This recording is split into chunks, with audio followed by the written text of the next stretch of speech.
Good morning dear students. तो basic math में हम लोग पिछली क्लास में समांतर श्रेणी, गुणोत्तर श्रेणी उन पे डिस्कशन किया था और अब हम लोग आगे और डिस्कशन कर रहे हैं जो हमारे काम आने वाली चीजें हैं उन पे। द्विपद प्रमेय, बाइनोमियल थ्योरम क्या होती है? जैसे हमारे पास कोई 1 + x की पावर n है, 1 + x की पावर n है, तो उसका जो विस्तार है वो ये वाला होगा। आप सीधा सीधा देख लें, 1 + nx फिर n-1 एक एक कम करते जाओ, गुणा करते जाओ इंटू x² अपॉन फैक्टोरियल 2। अब ये फैक्टोरियल 2 क्या होता है इस पे हम लोग डिस्कशन करेंगे। तो पहले आप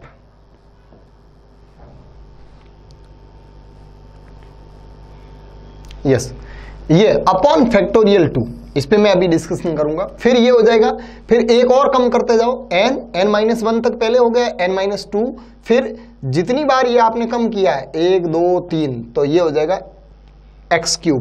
ठीक है, तो अगर यहाँ n की पावर, यहाँ n एक अकेला n है तो x की पावर 1, यहाँ n और n-1 2 है तो x की पावर 2, और यहाँ n-1 और n-2 3 है तो x की पावर 3, और जितनी x की पावर होती है उतना नीचे फैक्टोरियल होता है।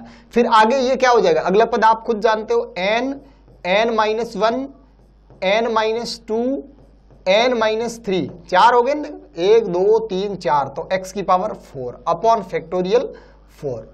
फैक्टोरियल 4 को ऐसे भी लिख सकते हैं, फैक्टोरियल 3 को ऐसे भी लिख सकते हैं, फैक्टोरियल 2 को ऐसे भी लिख सकते हैं। अब ये फैक्टोरियल है क्या? तो फैक्टोरियल 4 को मैं लिख सकता हूं क्या, 4 जो यहां संख्या लिखी हुई है ना उसको लिखो और उससे एक कम करते जाओ और गुणा करते जाओ जब तक एक नहीं आ जाए तब तक, ये होता है। तो फैक्टोरियल 4 की वैल्यू कितनी हुई? फैक्टोरियल 4 की वैल्यू होगी 4 3 12, 12 दूना 24, तो 24। ऐसे ही फैक्टोरियल 3 क्या हो जाएगा, अब खुद बताओ तुम लोग। जो संख्या यहां लिखी हुई है 3, 3 से एक कम करो फिर एक कम करो, ठीक है, तो इसकी जो वैल्यू होगी वो 6 होगी। अच्छा, फैक्टोरियल 2 की वैल्यू क्या होगी? फैक्टोरियल 2 की वैल्यू 2 × 1 2 ही होगी। अच्छा, फैक्टोरियल 5 की वैल्यू क्या होगी? फैक्टोरियल 5 की वैल्यू हो जाएगी 5 × 4 × 3 × 2 × 1, तो कितना हो गया, 4 पंजे 20, 20 30 60, 60 दूना 120, तो फैक्टोरियल 5 120 हो गया। ठीक है, तो ये तो बात सिर्फ फैक्टोरियल की हुई, क्लियर। अब देखें, अब हमारे पास हम लोग जिसकी बात कर रहे थे द्विपद प्रमेय विस्तार की, कि हमारे पास कोई ऐसे ब्रैकेट के अंदर 1 + समथिंग अगर कुछ लिखा हुआ है तो उसको हम लोग इस प्रकार से विस्तारित कर सकते हैं, इस प्रकार से उसको खोल सकते हैं। ठीक है, अब यहां एक बात और है कि यदि x is very very less than 1 हो, x की वैल्यू अगर 1 से बहुत छोटी हो, तो हम लोग इसको क्या लिख सकते हैं? तो फिर हम लोग इसको लिख सकते हैं, देखिए अगर x बहुत छोटा है तो फिर x² तो और भी छोटा होगा, तो x² को, x³ को, फिर x की पावर 4 आएगी, इन सबको क्या मान सकते हैं? 0 मान सकते हैं। क्यों? क्योंकि x ही बहुत छोटा है, तो फिर x² तो उससे छोटा होगा। कैसे? देखिए, मान लो x है मेरे पास 0.002, x कितना है मेरे पास? 0.002, तो इसका स्क्वायर क्या होगा पता आपको? इसका स्क्वायर हो जाएगा 0.002 × 0.002, 2 बार गुणा होगा, तो इसका 2 बार गुणा कितना हो गया? ये 2 × 2 4, और कितने के बाद में 0 है, दशमलव है, 1 2 3 4 5 6 अंकों को छोड़ करके दशमलव है, दशमलव के बाद में 6 अंक है, 1 2 3 4 5 और 6। ये देखिए, तो ये देखिए 0.002 का स्क्वायर हो गया 0.5 बार 0 और फिर 2, तो ये तो बहुत छोटा हो गया, इससे तो बहुत ज्यादा छोटा हो गया, तो इसको तो मैं लगभग क्या मान लूं, 0 मान लूं, तो ये पावर, ये 0 हो जाएगा, ये 0 हो जाएगा, तो ये पूरा 0, ये पूरा 0, आगे वाले सारे 0, तो रहा कौन? सिर्फ ये रहा। तो इसका मतलब यदि x is very very less than 1 हो तो 1 + x की power n should be equal to 1 + nx, should be equal to 1 + nx। ठीक है, 1 + nx, समझ गए मेरी बात? ठीक है, अब देखो, अब अगर आपको यहां पे ये दिया हुआ है कि अगर 1/1 + x की पावर n है और यहां x is very very less than 1 है, ये चीज दी हुई है। ठीक है, तो इसका द्विपद विस्तार क्या होगा? तो इसका द्विपद विस्तार हो जाएगा, देखें ध्यान दें,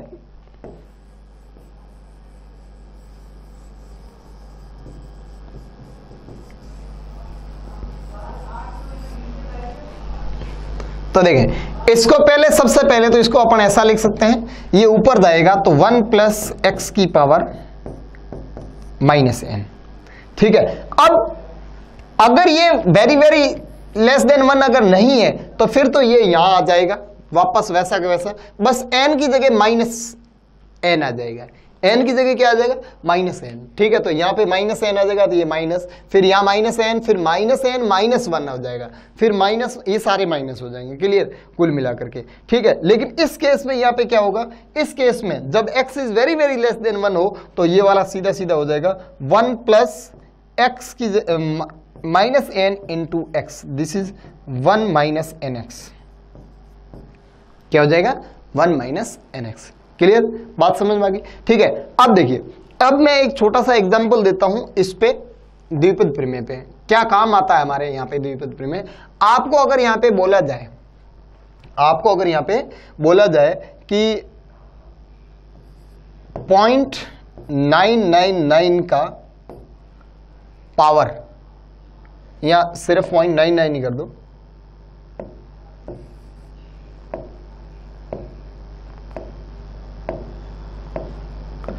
आपको बोला जाए कि 0.99 की पावर 100 कितनी होगी, तो क्या 0.99 का 100 बार गुणा करोगे, नहीं।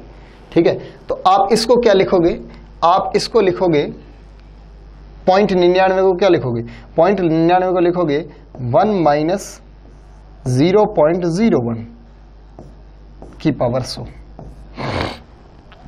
1 में से 0.01 अगर घटा दे तो 0.99 हो जाता है। और अब आपको पता है ये जो है ना, ये this is very very less than 1 है, 0.01 वेरी वेरी लेस देन 1 है, ये मान लो मेरे लिए x है। ठीक है, ये x है और ये 1 है। ठीक है, तो 1 से x बहुत छोटा है, तो ये फॉर्मूला बन जाएगा 1 प्लस एन एक्स वाला। यहाँ पे जो वैल्यू प्लस की वो प्लस रहेगी, जो वैल्यू माइनस की वो माइनस रह जाएगी, तो ये हो जाएगा 1, यहाँ पे माइनस है तो माइनस एन कितना है 100 इंटू एक्स कितना है 0.01। ठीक है, तो ये वाली वैल्यू क्या बन जाएगी 0.01 को 100 से अगर आप मल्टीप्लाई करते हो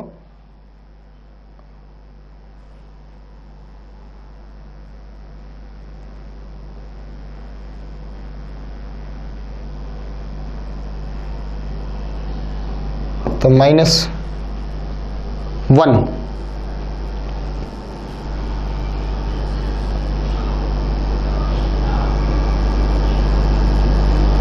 और यहां से ये तो आपका 0 आ गया, तो अप्रोक्सीमेटली ये 0 आ गया, कुछ नहीं कर सकते अपन। कैसे आया 0? क्योंकि ये 0.9 है, 0.99, और 0.99 को आप 100 बार मल्टीप्लाई करोगे, 0.99 को कितनी बार, 100 बार। ठीक है, तो इसको मल्टीप्लाई करोगे बहुत ज्यादा बार, एक से छोटी संख्या अगर बहुत ज्यादा बार मल्टीप्लाई हो रही है, बहुत ज्यादा बार मल्टीप्लाई हो रही है, तो इसका मतलब वो संख्या और ज्यादा छोटी होती जाएगी, और ज्यादा छोटी होती जाएगी। तो हमने यहाँ पे ये जो फॉर्मूला है ना, ये फॉर्मूला, ये अप्रोक्सीमेट फॉर्मूला है। कैसा, एग्जैक्ट नहीं है, ये अप्रोक्सीमेट आंसर देगा, लगभग आंसर देगा। तो ये लगभग आंसर क्या दे रहा, 0 दे रहा। ठीक है, तो ये मतलब ये वाली वैल्यू अगर 100 बार आप गुणा करते जाओगे, जैसे एक एग्जांपल लेके देखते हैं, मैं 0.1 को 2 बार गुणा करता हूं, 0.1 को 2 बार गुणा करता हूं तो ये हो गया 0.01, और 0.1 को 3 बार गुणा करता हूं तो 3 बार अगर गुणा करूं तो ये हो जाएगा 0.001, और 4 बार गुणा करता हूं तो 0.001। यानी अगर एक से छोटी संख्या है और उसको आप बहुत ज्यादा बार गुणा करते हो तो वो और ज्यादा छोटी होती जाती है। तो 0.99 को आप 100 बार गुणा करोगे आपस में, तो 100 बार गुणा करोगे तो वो वाली वैल्यू 0 तो नहीं होगी लेकिन लगभग 0 हो जाएगी। लेकिन ये जो लगभग आंसर जो दे रहा है ना, अप्रोक्सीमेट आंसर जो दे रहा है ना, वो तो दे रहा है 0। वो क्या दे रहा है, 0, यानी इसकी वैल्यू 0 हो जाएगी। ठीक है, अब और देखें, अब आपको अगर यहां पे ये पूछा जाता है कि इसकी पावर 2 या इसकी पावर 3 जो भी है,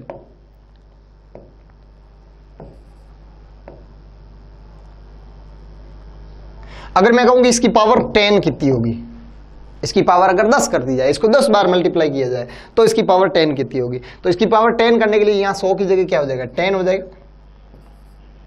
ठीक है। और इसको मल्टीप्लाई किया तो ये क्या आ जाएगा, ये आ जाएगा 1 माइनस 10 0.1, और ये आपका कितना आ जाएगा, ये आ जाएगा 0.1, 1 में से 0.1 अगर आप घटाओगे तो ये आ जाएगा 0.99 घट करके कितना हो गया 0.9, 10 बार गुणा करने से। और वो अगर 100 टाइम्स गुणा हुआ तो लगभग क्या हो जाएगा 0। समझ रहे हो मेरी बात, ठीक है। तो ये कुछ एक एग्जांपल हो गया इसके ऊपर, ठीक है। नेक्स्ट, चरघातांकी फलन।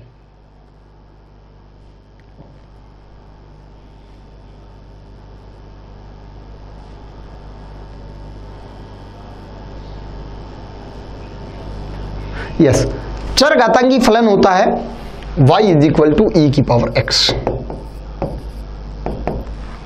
y is equal to e की पावर x, ये एक चरघातांकी फलन है। e यहां एक कांस्टेंट है और e की जो वैल्यू होती है वो होती है 2.71, और ये जो y बराबर e की पावर x है, ये एक फलन है, यानी e की पावर x वेरिएबल है, y वेरिएबल है, ठीक है। और y is equal to e की पावर x, जिसमें e 2.71 एक कांस्टेंट राशि है। अब आप यहाँ पे x की डिफरेंट वैल्यू यहाँ पे पुट करोगे तो y की डिफरेंट वैल्यू आएगी। जैसे आप देख सकते हैं x बराबर 1 रखो, x बराबर 1 रखा तो आपको पता है y बराबर क्या आया, y बराबर आया e की पावर 1, y बराबर e की पावर 1, और e की पावर 1 कितना होता है, e की पावर 1 तो e कितना 2.71, तो 2.71, ठीक है। तो इसकी पावर 1 है तो 1 ही हो गया। अब y बराबर x बराबर 2 रखो, x बराबर 2 रखा, x बराबर 2 रखा तो y बराबर क्या आया, y बराबर आया e की पावर 2, और e की पावर 2 मतलब 2.71 की पावर 2, मतलब इसको 2 बार गुणा करना है, ठीक है। 3 y x बराबर 3 रखूं तो इसको 3 बार गुणा करना है, मतलब इसका क्यूब करना है, ठीक है। ऐसे ही x बराबर 0 रखो, x बराबर 0 रखोगे तो y बराबर e की पावर 0, और किसी की पावर 0 क्या होता है, 1 होता है, ठीक है। ऐसे ही x बराबर आप -1 रखो, x बराबर -1 रखोगे तो y बराबर e की पावर -1, y बराबर e की पावर -1 मतलब 1/e, और 1/e की जो वैल्यू होती है वो हो जाएगी 1/2.71, और 1/2.71 ये लगभग 5.5 से कम है, क्योंकि 1/2 होता है 0.5, और ये 0.5 से कम है, लगभग 0.4 समथिंग मान लो, ठीक है।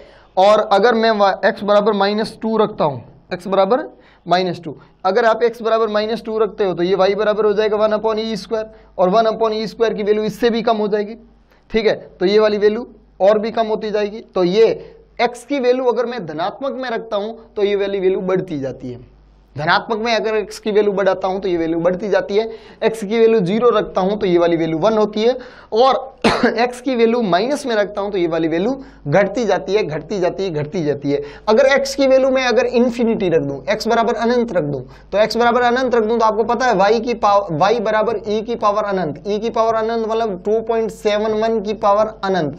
आपको पता है एक से बड़ी राशि अगर ज्यादा बार गुणा की जाती है ना तो वो बढ़ती जाती है, बढ़ती जाती है। तो अनंत बार गुणा कर दी तो अनंत हो गई, कितनी बार गुणा कर दी, अनंत बार, तो अनंत होगी, ठीक है। और ऐसे ही यहां पे माइनस में वैल्यू बढ़ाने का मतलब है e की पावर बट्टे में बढ़ रही है, और e की पावर बट्टे में यानी x बराबर माइनस अनंत हो गया, मान लो x बराबर माइनस अनंत हो गया, इसका मतलब हुआ y बराबर 1/e की पावर अनंत, 1/e की पावर अनंत, और e की पावर अनंत अब ये भी देखा कितना है, इन्फिनिटी, तो यहां पे ये हो जाएगा 1/∞, और आपको पता 1/∞ दैट इज व्हाट, 0, ठीक है। तो आपको पता है e की पावर प्लस अनंत, e की पावर प्लस अनंत अनंत होता है, और e की पावर माइनस अनंत 0 होता है, और e की पावर 0 1 होता है, समझ गए।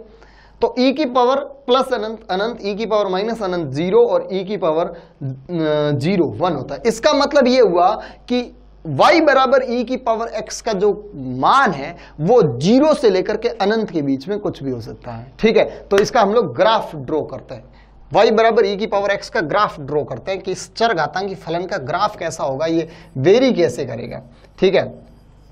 इधर देखें तो यहां पे हम लोग इधर और इधर ये इधर तो लेता हूं मैं x और इधर लेता हूं मैं y, ठीक है। और y बराबर क्या है, e की पावर x, y बराबर e की पावर x, और मतलब कुल मिलाकर के इस अक्ष पर e की पावर x है। तो e की पावर x और x के बीच में अगर ग्राफ बनाए तो x के डिफरेंट वैल्यूज पर e की पावर x की डिफरेंट वैल्यू पुट करेंगे और हम लोग ग्राफ ड्रॉ करेंगे। तो सबसे पहले x बराबर 0 पर यहां पे बात करूं तो e की पावर 0 1 है, यानी इस अक्ष पर यहां पे आएगा ये। अब इसके बाद में x बराबर 0 से x बराबर 1 2 इन पे देखें तो ये वैल्यू बढ़ती जाती है, मतलब ये ग्राफ ऐसे और अनंत में जाके अनंत हो जाएगा, ये ग्राफ ऐसे बढ़ेगा, ठीक है। और x की वैल्यू इससे अगर घटाते जाएंगे तो वैल्यू डेफिनेटली 1 से कम होगी। जैसे मान लो x की वैल्यू -1 रखी तो -1 रखते ये वैल्यू लगभग 0.4 होगी, तो 0.4 1 से छोटा है तो ये वाली वैल्यू ऐसे घटती जाएगी और घटते घटते x की वैल्यू माइनस अनंत आएगी तो ये वाली वैल्यू 0 हो जाएगी। समझ में आई बात? तो e की पावर x का ग्राफ ये वाला हुआ, ठीक है। अब ये वाला ग्राफ हुआ e की पावर x का। अब आगे बात करते हैं। तो आपने यहां पे देखा कि e की पावर जो x का ग्राफ है वो ऐसा है, ये e की पावर x और x के मध्य ग्राफ है। अब आपको एक चरघातांकी फलन और भी मिल सकता है, ये जैसे x और y बराबर e की पावर -x के बीच में। तो e की पावर -x है, तो जो वैल्यू x की धनात्मक थी पिछली बार वो इस बार ऋणात्मक की भांति व्यवहार करेगी। क्यों? क्योंकि धनात्मक वैल्यू रखूंगा तो e की पावर माइनस में आएगी, और e की पावर माइनस में आएगी तो ग्राफ इस तरफ वाला आएगा, और e की पावर प्लस में आएगी तो ग्राफ इस तरफ वाला आएगा। तो e की पावर प्लस में कब आएगी? जब x की वैल्यू ऋणात्मक रखूं, और जब x की वैल्यू धनात्मक रखूंगा तो e की पावर क्या आएगी? माइनस में आएगी। तो ये वाला ग्राफ है वो रिवर्स हो जाएगा, ऐसे हो जाएगा, यानी इधर प्लस वाला पोर्शन है वो माइनस की तरफ आ जाएगा, माइनस वाला पोर्शन है वो प्लस की तरफ आ जाएगा। यानी लेकिन x की वैल्यू अगर 0 रखूंगा तो प्लस माइनस से कोई फर्क नहीं पड़ता, e की पावर 0 वो तो 1 ही रहना है, ठीक है। तो ये ग्राफ कुछ ऐसा हो जाएगा e की पावर माइनस अनंत का। तो e की पावर माइनस अनंत का ग्राफ ऐसा है, x बराबर अनंत पर 0 हो जाएगा और x बराबर माइनस अनंत पर इन्फिनिटी हो जाएगा, क्योंकि x बराबर माइनस अनंत पर माइनस माइनस प्लस और e की पावर प्लस अनंत 0 होता है। क्लियर? नहीं सॉरी, इन्फिनिटी होता है, ठीक है। तो ये हम लोगों ने कुछ चरघातांकी फलन जो e की पावर x और e की पावर माइनस x इनके हम लोगों ने ग्राफ डिस्कस किए, ठीक है। अब हम लोग आगे डिस्कस करने वाले हैं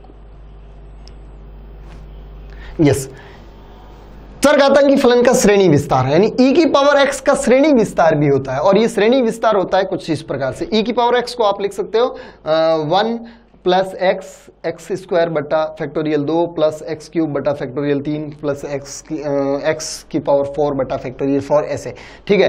अब मैं अगर कहूं कि e की पावर माइनस एक्स का कैसे होगा भाई, तो जहां जहां आपको x दिख रहा है वहां वहां माइनस एक्स रख दो, ठीक है। तो ये हो जाएगा 1 माइनस एक्स फिर प्लस एक्स स्क्वायर बटा 2 फैक्टोरियल 2।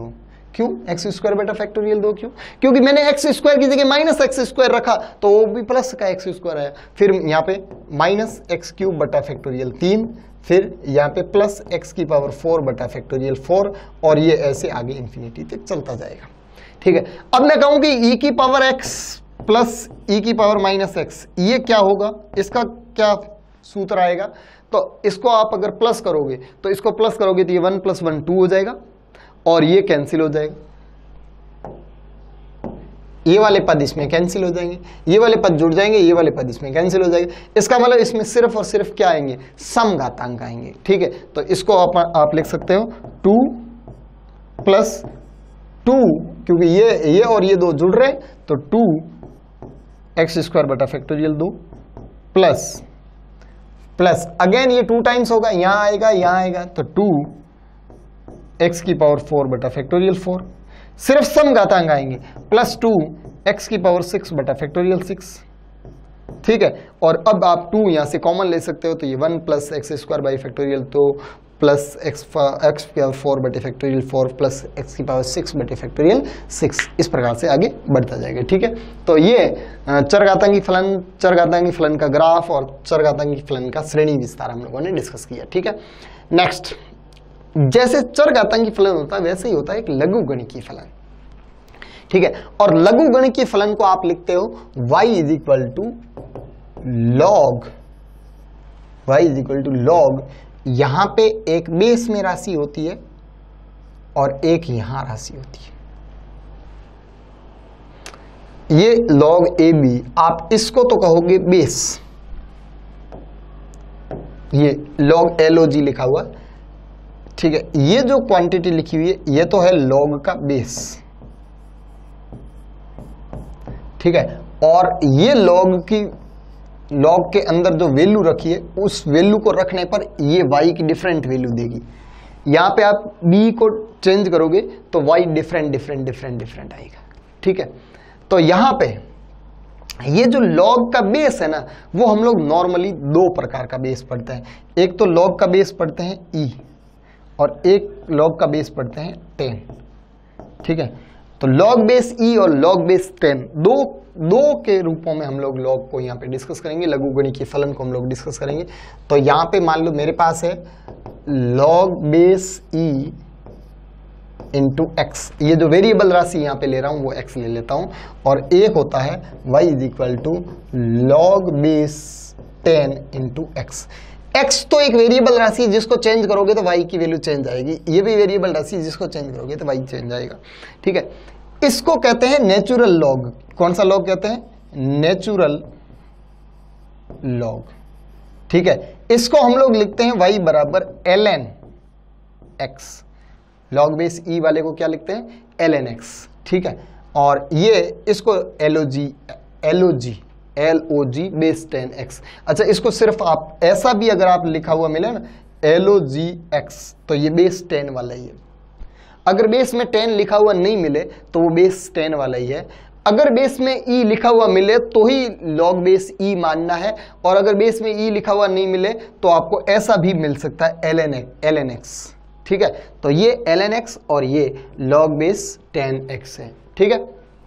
इनकी डिफरेंट वैल्यू होती है। अच्छा, एक बात और है कि log बेस नेचुरल लॉग को इस नॉर्मल लॉग में अगर कन्वर्ट करना है तो कन्वर्ट करने के लिए आपको 2.303 से गुणा करना पड़ेगा। इसका मतलब ये हुआ कि log बेस 10x बराबर हो गया 2.303 ln x, ठीक है। ये नेचुरल लॉग और लॉग में रिलेशन है। नेचुरल लॉग को 2.303 से मल्टीप्लाई करोगे तो log बेस 10 में कन्वर्ट हो जाएगा। बात समझ में आ गई, ठीक है। अब आप लॉगरिथम के कुछ वैल्यूज है उनको आप यहां पे डिस्कस करोगे।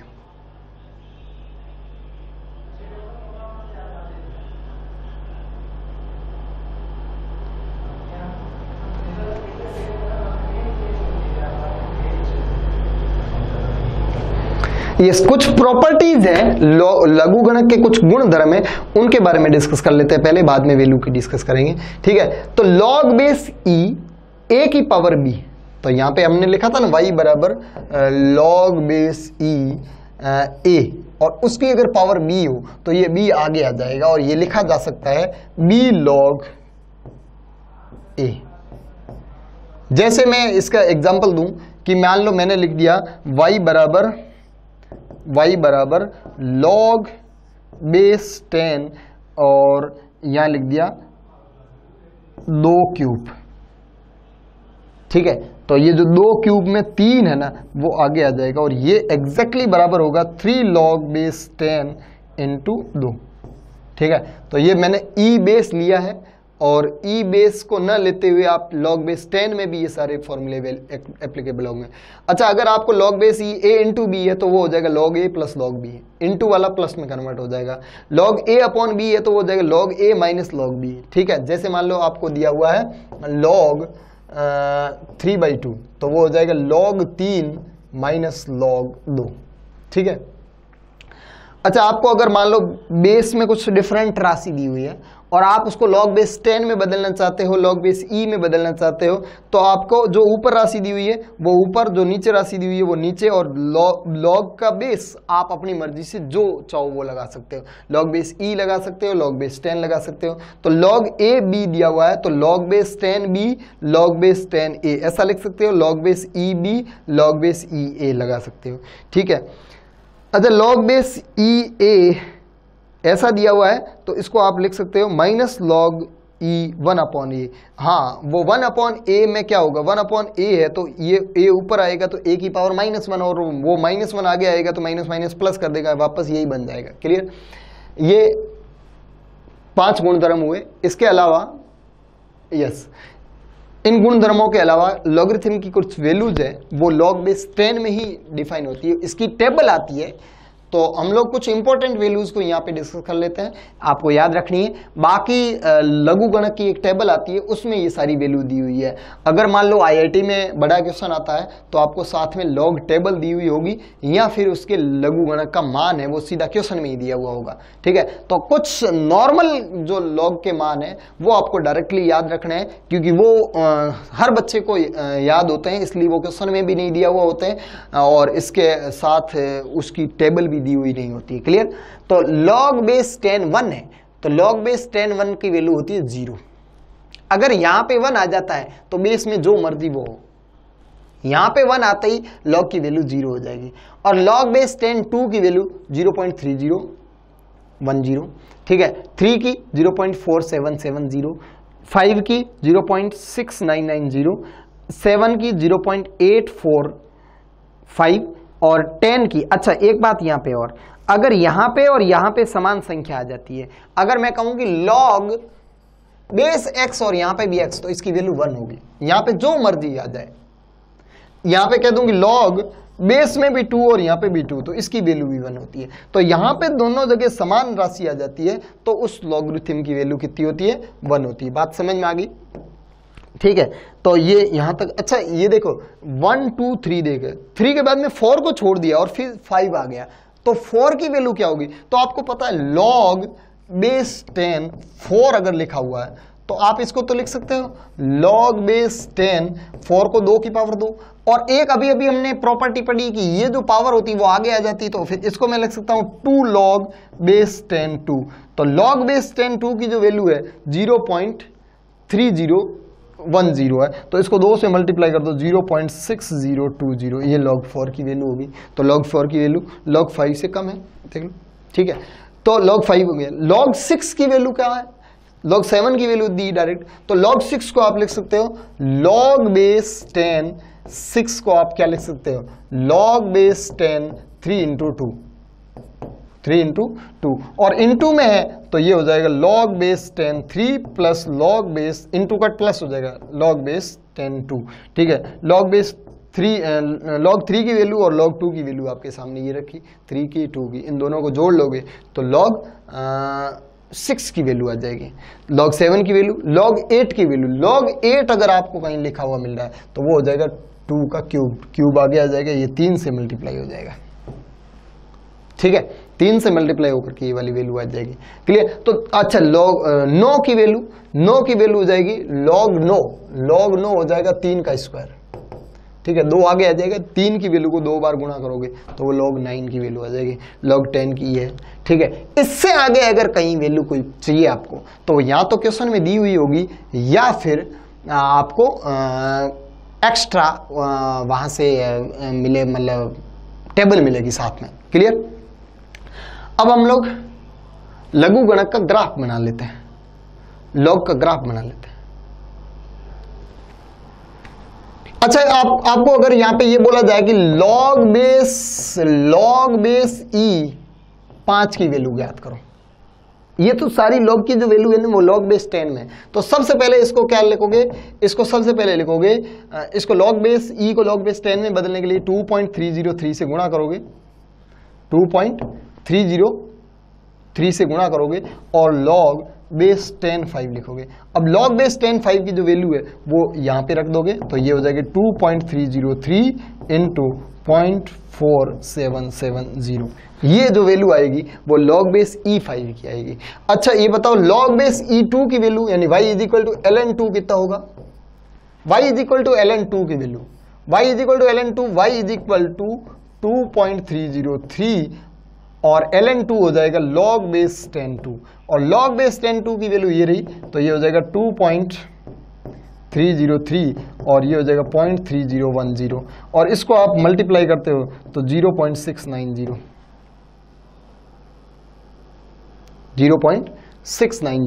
ये इनका मल्टीप्लेक्शन हुआ, और ये ln2 की जो वैल्यू होती है वो आप डायरेक्टली याद रखोगे, ठीक है। तो अगर ln में कोई वैल्यू दी हुई है, जैसे ln 7 की वैल्यू पूछा तो ln 7 को पहले तो आप 2.303 से मल्टीप्लाई करके log 7 में कन्वर्ट करें और log 7 में कन्वर्ट करके इस वैल्यू को 2.303 से मल्टीप्लाई करोगे तो वो ln 7 की वैल्यू आ जाएगी। क्लियर? 0.690 कह दें या 0.693 कह दें ln 2 की वैल्यू। क्लियर? अब अपन log का ग्राफ बनाते हैं। ठीक है, तो log का ग्राफ कैसा आएगा देखिए,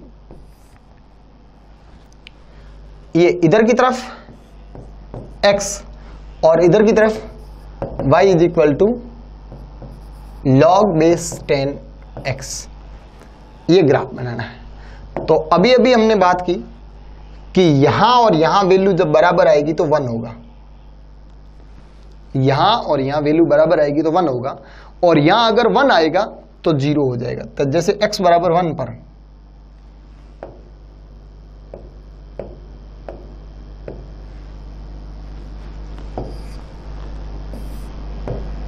इधर है x और इधर है log बेस 10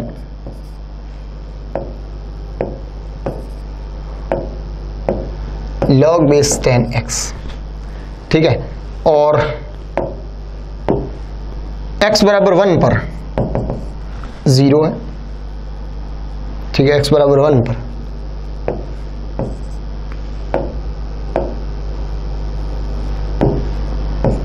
x बराबर 1 पर log की वैल्यू 0 है, और x बराबर 1 के बाद में 1 2 3 4 5 ये log की वैल्यू जस्ट 0 से लगातार बढ़ती जा रही है, 11 पे और ज्यादा आएगी, 15 पे और ज्यादा आएगी, तो इसके बाद में ये वैल्यू लगातार log इन्फिनिटी हो जाएगा, ये ऐसा होगा।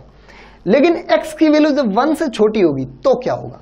तो x की वैल्यू 1 से छोटी मतलब x की वैल्यू 1/2 है, तो log 1/2 क्या होगा? तो log बेस 10 1/2, तो log बेस 10 1/2 है, ये हो जाएगा log बेस 10 2 की पावर -1, और ये -1 आगे आ जाएगा, तो log बेस ये -1 आगे और 10 2, log बेस 10 2 की जो वैल्यू है वो ये, यानी इसको -1 से गुणा करेंगे, ऋणात्मक वैल्यू प्राप्त होगी, मतलब इसके बाद में ग्राफ नीचे जाएगा।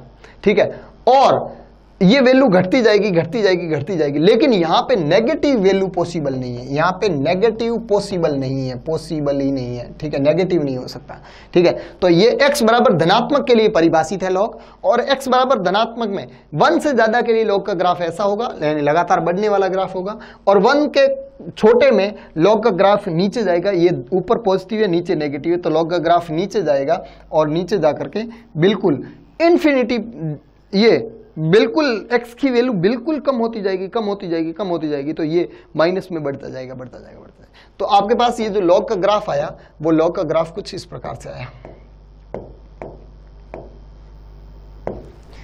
इधर सीधा सा मतलब है, इधर x और इधर y is equal to log base 10x। ये जो ग्राफ आएगा वो सीधा यहां से ऐसे लाइन खींच दो, और ये जो लाइन यहाँ काटती है वो x बराबर 1 है, वो x बराबर क्या है? 1 है। ठीक है, तो ये log x और x के मध्य ग्राफ है। क्लियर?